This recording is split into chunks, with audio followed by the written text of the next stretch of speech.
Hello and welcome to the Calmcast, a time to feel calm and think clearly.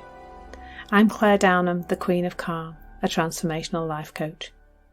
I was a burnt-out head teacher who finally made the journey to calm after years of trying, and I want to prevent you from having to do the same. The Calmcast is a series of short explorations, gently guiding you back to your natural state, which is calm and clarity. Just listen like you would listen to music, with an open mind and curiosity. There's nothing else to do. Now let's relax into today's episode. So today's exploration is around the same old moves. And I think I actually heard this on a show that we're watching. My fiance and I are watching this show called New Girl on Netflix, which is just a very light, easygoing comedy. But I love to watch things that are about people and their relationships because it is really interesting. And in the conversation where this phrase, the same old moves, came up was actually, as soon as I heard it, I thought, oh, that's something I could speak about in these sessions. And it was basically, around the one of the characters using the same old moves every time they got into a particularly sticky situation. I think it was drinking in that particular case. But we've all got them, haven't we? We've all got our same old moves that we resort to when life isn't panning out quite how we'd like it to, or we're just in some kind of emotional state of mind, or we're upset about something. We've got our same old moves. Yours might be that glass of wine when you get home from work or when you finish work for the day. When I was a teacher, I knew a head teacher who used to call it wine o'clock, which was pretty much the minute she got through the door from her obviously quite stressful job as a head teacher. Mine used to be chocolate. I'd love to know what yours are, because we've all got them, haven't we? We've all got those same old moves that we kind of have just got into a habit of doing. And, it might be losing your temper. It might be eating chocolate. It might be drinking wine. It might be all sorts of other things that we do to manage our feelings when we don't feel good. Now, the things that I've listed so far, you might view as unhealthy, in inverted commas, unhealthy habits. But there's a whole heap of other stuff that we do habitually sometimes to manage our feelings that are viewed not as unhealthy, that are viewed as being good for us. And that might be, well, anything that comes from a place of management of the self, development of the self, improvement of the self. Like, examples like meditation or affirmations or visualization or all those any other kind of practice that we do to feel better.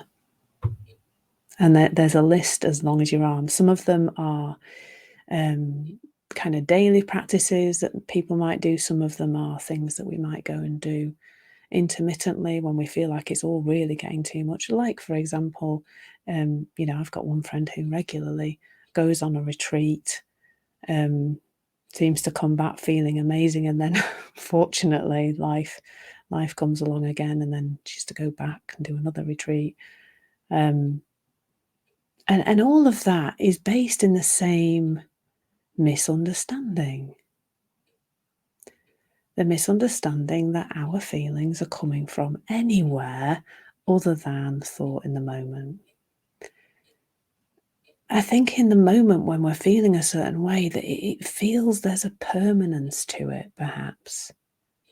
And I'm just seeing this myself for the first time right now, that is that part of it, that when we're feeling a feeling, we panic that feeling isn't going to naturally go away. And so then there is a focus on that feeling, which generally makes the feeling worse. Even if the focus is trying to get rid of it, it does make it worse, doesn't it? Because you're just giving it loads of attention and awareness, and consciousness is what gives our thoughts their power, or apparent power, because they don't really have any, of course. And so it's maybe that's why we think we've got to do something. And alongside that is a long-term message that we should be sorting ourselves out, that came from before we were aware of self-development, even as young children, stop crying, you shouldn't get angry, learn how to not get angry, control yourself. We're taught from being very young that this is something for us to do.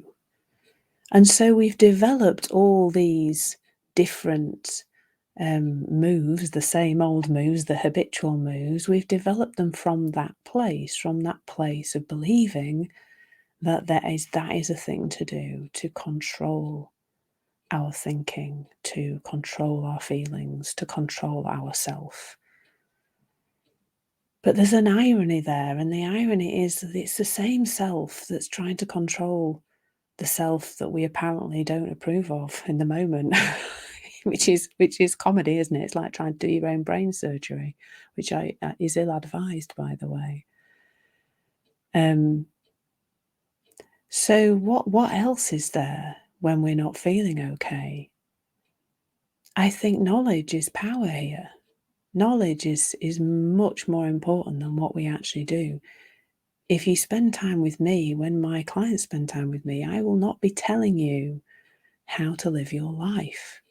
I'll not actually tell you to do anything. I will teach you how life works, and how life works is not outside in, as all those habitual moves, the old moves, would have us, well, not would have us believe, but that's why we do them. That's why we do the same old moves, because we believe that our feelings are coming from the outside, that they are created from anything other than thought in the moment. So when we start to look in the direction of truth, the truth being that as a human being, your feelings are created via thought in the moment, we start to see something different, because the first thing to know about thought in the moment is that it is momentary, that if left alone, it will pass. It's not supposed to hang around. It tends to hang around and feel worse because we are doing all those things to try and manage it, putting therefore more awareness, more attention, more consciousness onto those thoughts and feelings, and souping them up, really, giving them more va-va-voom, which is the last thing we want, isn't it?